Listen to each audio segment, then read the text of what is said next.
Hey guys, it's Jay. So I'm here with part two of my K-pop review, 2016 K-pop review. So let's continue on. So after I just talked about, just a recap.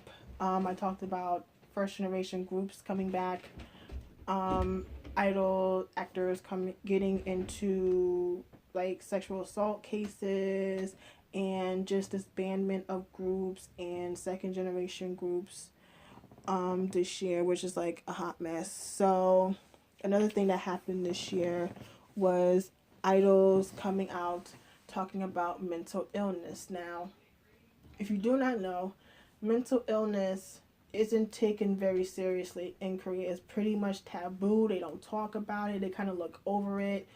I mean, there's been people in the past that have talked about, dealing with depression and, stuff like that. I know Daesung had talked that he was in like a real deep depression after his accident a few years back. I know GD has said numerous occasions that he suffered with depression. And there's another person that's suffered through mental illness. Lee Jun, he formerly of M Black, he had came out to say that he was diagnosed with bipolar disease and insomnia.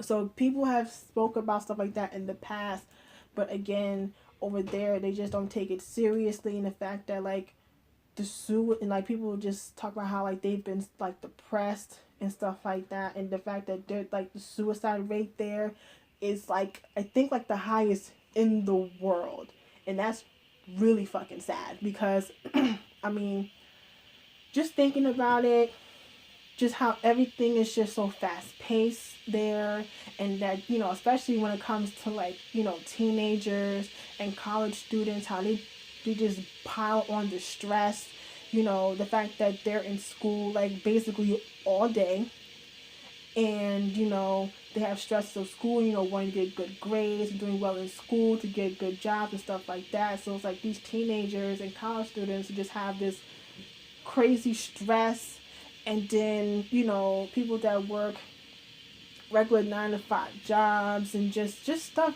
period, just and then especially like this idol shit that's very stressful. That's why like I know I've heard people so many times say they want to be an idol, and I'm just sitting there thinking like, do you really?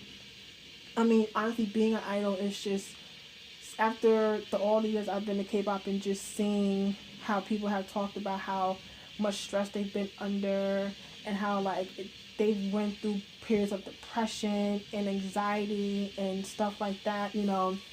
You spend all your years training and training and thinking like, are you going to debut? Was this all worth it? Like, you don't have a life anymore. Like, you can't like hang out with the the homies all you want like you were doing before. Basically, your life is training. Like, you do vocal training, dance training, media training. You probably have to learn another language, and if you're still young, you're still going to school. And and then you might have to do training like acting, depends on if you're really well at acting. So there's just a lot of stuff that comes into, and then it's like you're barely sleeping, your eating habits are all just completely shit. Like, I remember watching or listening to something where a girl, she was a trainee, and she was saying that like her living with like 6 7 other girls in a dorm, and they would get up like 5 in the morning, barely eating, doing on a run for like 2 hour run or something like that. And like I said, basically eating like lettuce and just like not really eating food. So it's like I said, so if you really, I'm not trying to tear people from wanting to be idols, but I just want people to understand that this is not K dramas. This is not, this type of shit. Like, this shit it takes a lot of work. It takes a lot of work. It's very stressful. So it's like, if you really want to be an idol, do you, but just know what you're getting yourself into is basically what I'm saying. So, stuff like that. And then it's like, this year, quite a few people have, taken time off from their groups to, deal with the mental illness. Of course, Taehyun from Winner, he has been dealing with mental illness since high school, so basically since his trainee days. And so a few months back, he had announced that he was taking time off from Winner to, take care of himself. And so Winner has been put on hold. And then unfortunately, back in November, YG had announced that he was leaving the group. And and another idol will be Jungkook from BAP. Right when they released the teasers for Noir, TS announced that Jungkook was not going to participate in the promotions because he's taking time off from the group because he had just discovered that he suffers from, I think, panic disorder, like a panic disorder. So that was really unfortunate. So it was very weird not seeing Jungkook while the members were promoting the album, even though he's still on the album, he just isn't promoting. Then it's like they also released their, I think their 5th or 6th Japanese single in Japan, and so he wasn't able to promote for that. So I highly doubt that Jungkook is going to be with BAP during the Gaio de Junes coming up the next couple weeks. So there's that. And then Jennie from Oh My Girl, she had came out to announce that she is suffering from anorexia. So she has been taking time off from Oh My Girl. And Soyo from Crayon Pop, she had been, came out as well and said, announced that she was suffering from panic disorders and stuff like that. And I mean, there is Soji from EXID, but she hasn't. It wasn't really mental illness, just illness period. Because it just literally announced maybe yesterday or the day before yesterday that she discovered that she is suffering from hyperthyroidism. So I did not know what that meant, so I had to look it up. So basically, what hyperthyroidism is, it says which mostly occurs in women, is caused due to overproduction of thyroid hormone by the thyroid gland. The most common symptoms include weight loss, muscle weakness, difficulty in sleeping, an irregular heartbeat, intolerance to heat, in addition to protrusion of the eyes, which must be really painful. Graves' disease is also known as toxic diffuse. I don't know that's word. It's basically so those are kind of the symptoms they announced that she was going through. So I know EXID, they just released their Chinese single for Queen, which is a song off the album Street. And so she's taking time off from the group, to get better. And I think they said they got it early. So I'm just hoping that she, has a speedy recovery. And so the rest of the members are going to promote without her for the end of the year promotions and stuff like that. So like I said, I wish, everyone a speedy recovery and just, make sure that they take the time they need to get themselves better. Because of course you want to promote and be with your group, but if you don't take care of yourself first, then what's the point? Okay. So next, basically, Fan Wars had been at an all-time high this year, and it's been a hot-ass mess. Basically, EXO versus BTS or EXO-Ls versus ARMYs. Yeah, I feel like this has been brewing since last year. When BTS literally just blew the hell up last year. I honestly, in my opinion, I feel like BTS and EXO are literally neck and neck for the most popular groups in K-pop when it comes to the guys right now. Y'all can sit here and fight me all you want to on it, but you cannot deny how insanely popular EXO is and how insanely BTS has gotten over the past basically 2 years. So there's just been, ARMYs and EXO-Ls going at it. And then now there's rumors, I don't know how true this is, now there's rumors antis or EXO-Ls were buying BTS tickets so fans could buy tickets. It's just a whole fucking mess. And then um and then people for some reason are trying to brew up some shit between BTS and GOT7 when we all know that the members are cool with each other. It's just fans trying to be fucking petty as hell. And then of course like girl groups, so basically it's like Blackpink versus Twice, Oh My Girl, G-Friend, and Red Velvet. Another mess. I mean, child, like when Blackpink was about to debut, there was so many Blackpink fans, and they began talking about, yeah, R.I.P. G-Friend, R.I.P. Oh My Girl, R.I.P. Twice, R.I.P. Red Velvet, blah blah blah.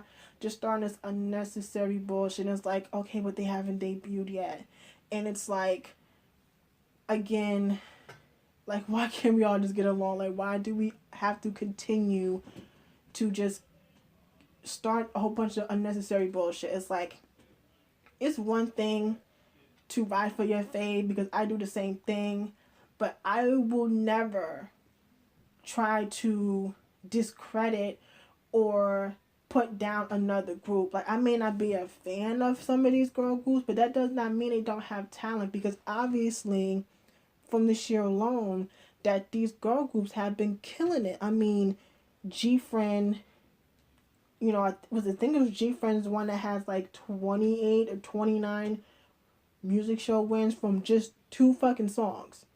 Twice has like million, like hundreds, like over like 100 million views for like 3 songs. And like their page 2 album was like, I think like the highest selling girl group album this year, along with Twice Coaster. So it's like Twice has just been killing it. And of course Red Velvet came back, and like, oh my girl's been killing it. So all these girl groups have just been really doing so well. It's like, it's so unnecessary. And then even with Blackpink, like I feel like Blackpink had been like training longer than these other groups, because like they were supposed to come out years ago. Just like how 17 was supposed to come out like forever ago, Blackpink was supposed to come out forever ago. And I think, if I'm not mistaken, I think Blackpink had been training longer than some of the members of iKON and Winner. If I'm not mistaken. Like, they've been training for a minute.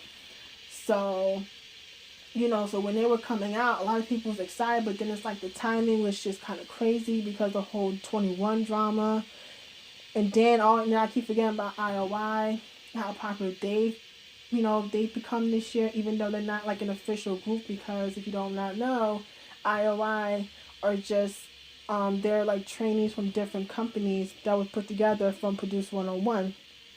But they've won music shows, they've won awards, you know, they've just been insanely popular. And unfortunately the group is going to disband next year, and then they're going to do season 2 with the guys, which I'm actually hearing isn't really going too well, because they don't really have enough trainees, because there's so many companies that said that they're not bringing trainees to the show. So like Starship, Cube, Big Hit, I think YG and SM was saying they're not going to have any trainees come to Produce 101 for the male version. So I don't know what the hell's going to go along with that. But yeah, just basically overall, fan wars are dumb. Fan wars are stupid. You can like who you like, but you don't have to, you know, literally just talk, you know, just throw shit on another group for someone you like. You know, obviously, you know, I love 21, but I'm not gonna just, you know, completely discredit Girls' Generation and all they've done. That's just ridiculous. But yeah, so that's enough of that. And next, I want to talk about basically the rise of BTS. So, girl, BTS has just been on this high basically since last year. I mean, last year, I feel like BTS, like I said, it's just been like the time has been brewing for so long, and it's just like when it came out with, you know, the in the mood for love, or the most beautiful moment in life, whatever you want to call it.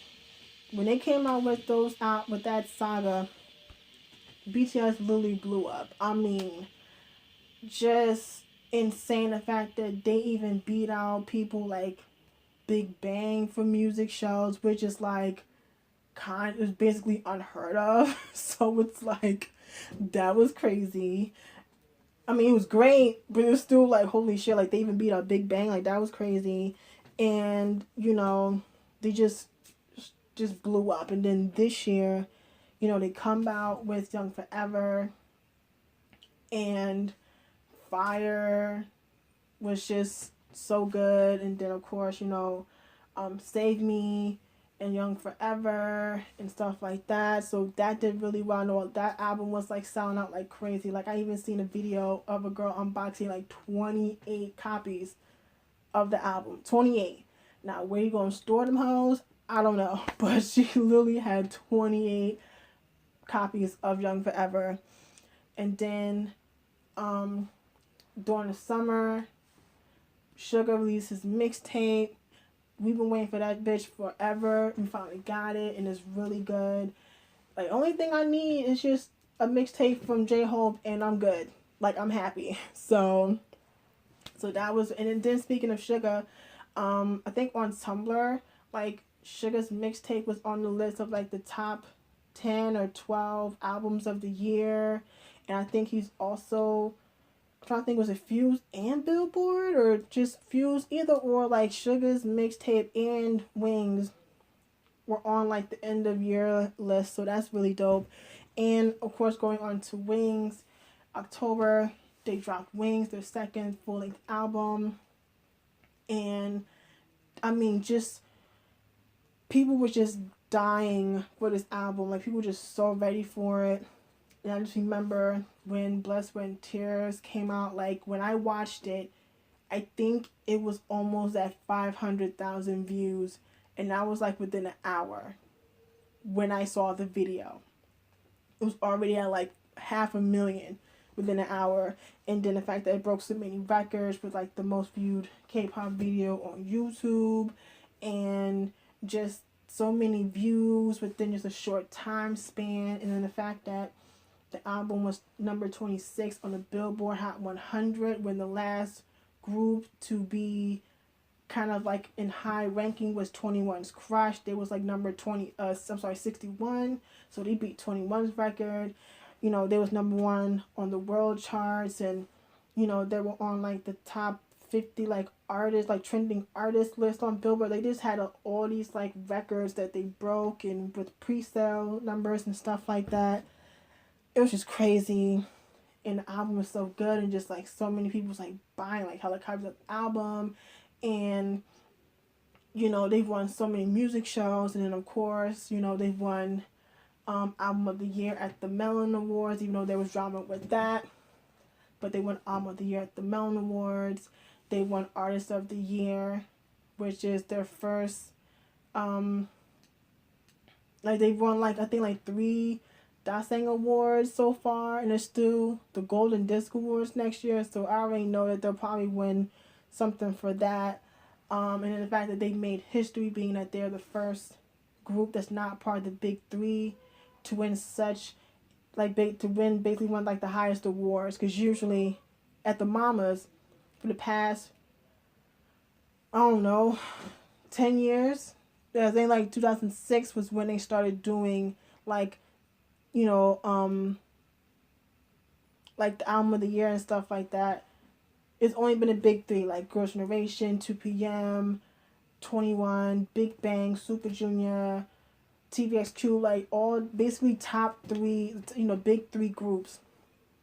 And BTS was like the first group from a non like really big company to do so. So that's awesome. So to me, I feel like it gives people hope that are like in smaller companies, that just because you're in a smaller company, that does not mean it's impossible for you to not be successful, because look at BTS, you know what I'm saying? And then with just the success of Wings period, and then now with the tour making hella bread, I think they made like 12 million just on tickets. Like, it's insane. Like, they originally only had like 2 dates in the States, 1 in Jersey, 1 in California. The tickets sold out like in minutes. They added 2 more dates, those sold out, and they just added a show in Chicago. That doesn't go on sale until January 6th.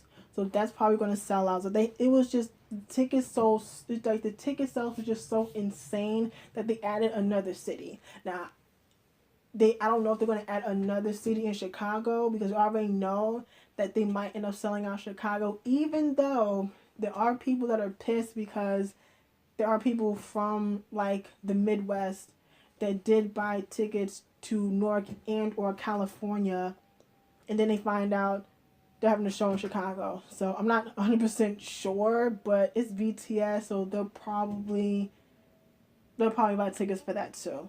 So that's like 5 dates, and like 4 out of 5 are completely sold out.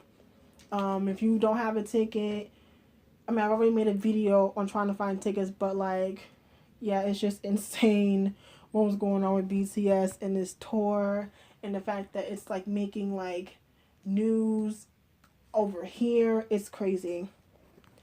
And so John needs some water. All this talking I'm doing. So next I'm going to talk about Running Man. Now, I've watched some episodes of Running Man. I'm not a huge variety show person. Like, it really depends on who it is and like who's like what show it is and who's on it, to be completely honest with you. Because y'all know I have a short ass attention span. So like, yeah. So I've watched quite a few episodes of Running Man, but I don't watch it like religiously as some people do. But there's just been stuff going on with the show this year. I mean, Gary announced that he was leaving like months, I think like back in August, or he left in August. Either way, this year he announced he was leaving, so that was a big shock because he had been on the show for so long. And then, you know, then just recently they had announced that Jungkook and Jihyo were leaving. So we're thinking that they announced that they left. Oh no, girl. They got fired. And they didn't even know they got fired. So like, from what's been said, Jungkook, he didn't know until the day before they made the announcement. And Jihyo didn't know that she ended up being fired when she only found out when we all found out. So they basically pulled the Jessica, basically. Like, oh yeah, don't come into work today, girl, because you fired. Like, basic, you know what I'm saying? That type of shit. Like, how they pulled with Jessica is basically what they did with them, too. It's, like, so messed up. And then it's, like, it caused so much drama. People are pissed. And then it's, like, then it came out that, like, the ratings went down, have been going down a little bit. And, I mean, even though they do still have a huge international fan base, just Koreans have been more focused on watching 2 Days, One Night. I don't remember what station that comes on, but just stuff like that. So yeah, child, it's been a mess. And then they was just like, you know, they had some meeting and they decided to cancel the show, just like that. And especially after they tried to get someone else onto the show. He's a comedian. He's done various variety shows. But for the last while, like past few years, he was doing Star King, which actually ended up being canceled this year as well. And Star King was on for like a long ass time. So he was like on Star King, but then they asked him to be on Running Man, but he was like, after hearing what happened with some of the cast members, he was like, nah, because I guess he's friends with these people and he's loyal to them. So after he declined, they just said fuck it and canceled the show. So come February, Running Man will be no more, and it's pretty sad. And it's pretty shitty how the show went out like that, especially the fact that the show was like one of the most popular variety shows in Korea. And just how things went down is just really shitty. So yeah, that's that. And just okay, so next I want to talk about the 2016 Mamas. Now, if you're like me and you watch the Mamas each year, you know Mnet is messy as fuck. The Mamas stay mad. There's always some type of drama. Always. So one of the things that caused drama with the Mamas was a lot of people were snubbed. Like, A lot of people felt that GOT7 was, got played. I agree. The fact that they was only basically nominated for like 2 categories: Song of the Year, which we knew was not gonna happen, and Best Dance Performance Male Group, I think. And they went up against Monster X, VIX, um, EXO, BTS, like shit like that. And like other people got snubbed, just crazy. And then of course, um, just like kind of like just wars, of course, Blackpink versus IOI, because they were like neck and neck, but it was kind of like like back and forth in the the voting for the mamas and shit like that. You all know if any category that BTS and EXO was in, that was a mess. But another thing that kind of stirred up some shit was the fact that no artist from YG was there at the mamas, and I think this is the first time that YG has not been at the Mamas, because we all know that the Mamas is basically the YG concert. And like for the past few, like since I've been watching, like literally it'll be like the fucking YG concert. Like 2013 was 21, because it just came back with like Do You Love Me, Falling in Love. At that time they had came back with Missing You, so they performed Missing You. And the last time we had seen 21 at the Mamas was 2011, when they was winning, all those awards for I'm the Best. Big Bang, that year was basically everyone's having solos. Top had Dada, Taeyong had Ringalinga, Seungri had, his album, GD had Coup d'etat, and Daesung had his stuff in Japan, but he didn't perform. He was there, but he didn't like perform like his solo at the Mamas. But of course they performed Fantastic Baby, and that was pretty lit. 2014, Taeyong was winning awards for Eyes Nose Lips, and of course GD and Taeyong performed together, and they performed Fantastic Baby again. 2014, also Epic High was there. Winner had their big debut that year, and then also B.I and Bobby was on the show, because that's when Bobby had won Show Me the Money, and B.I was there as well. So it was, like I said, big old YG party. 2015, 21 had their last performance as 4 members. Big Bang had their like mini made concert. iKON, they performed at the they won, I think, Best New Artist Male, I think. Yeah, Best New Artist Male, iKON won. And Psy, he came back. He had actually hosted the Mamas last year, but he performed his new songs he came out with last year. And so, as clockwork, we thinking that okay, YG's gonna be at the Mamas. Nah, man, YG was like, nah, we ain't gonna be there. And we wonder like what the hell is happening, because they're always there.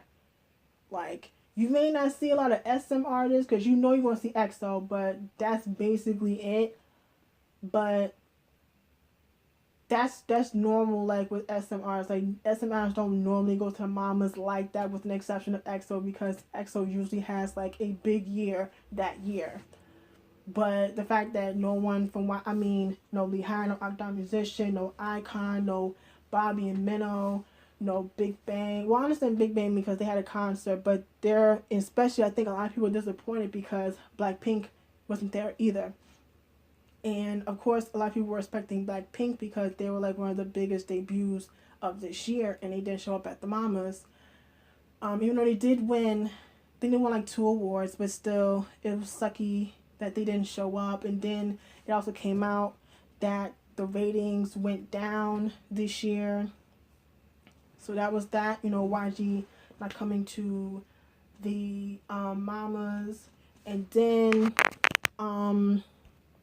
also the big old controversy, it was with Taeyong versus Wiz Khalifa. Child, that was a fucking mess. So basically, I'm gonna just kind of give you like the short version. Taeyong was supposed to perform See You Again with Wiz. They rehearsed the song. She recorded her part of the song.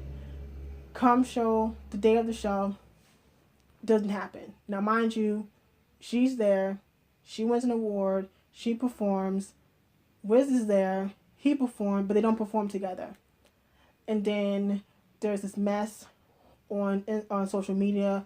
Wiz and his DJ come out, tell their side of the story. She tells her side of the story. It becomes this big ass mess. People are saying like really ignorant, disgusting things about Wiz Khalifa. People doing the same shit about Taeyeon. Y'all know I don't even fuck with Taeyeon like that. But it was just really fucking ridiculous that people from both sides were coming at both people when I don't even think there's either side's fault. It's like, it's most likely the fucking, I feel like, honestly, dead ass, I feel like something went wrong with Mnet and they let Taeyeon take the fall. Because it's like, it's not Wiz's fault because, honestly, Wiz didn't have to come. Wiz, like I said, that dude stayed booked. So he didn't have to bring his ass all the way to fucking Hong Kong to perform. Like, it's not like he's winning an award. He was just performing. So he didn't have to show up. He didn't have to be there. So it's like, I feel like as open Wiz Khalifa is on social media, I feel like he wouldn't have no room to lie because what would he be gaining to lie? And then it's like, you know, story, like her story was kind of like, it's just like, you know, conflicting stories. I don't fucking know. But like I said, I honestly feel that, honestly, people try to throw race into it. I don't think that's it.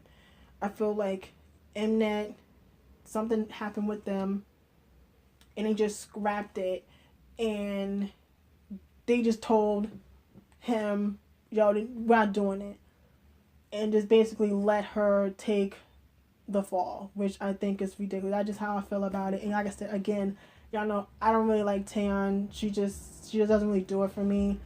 But that aside, it would have been really nice to see her perform the song with him because just how meaningful that song is and just the story behind that song, and, you know, especially with the whole, you know, Fast and Furious and the whole Paul Walker situation and just how people just connected with that song. So that would have been really nice to have her perform the song. And then it's like it would have gained her attention over here, the fact that she was performing with such a performer like Wiz Khalifa.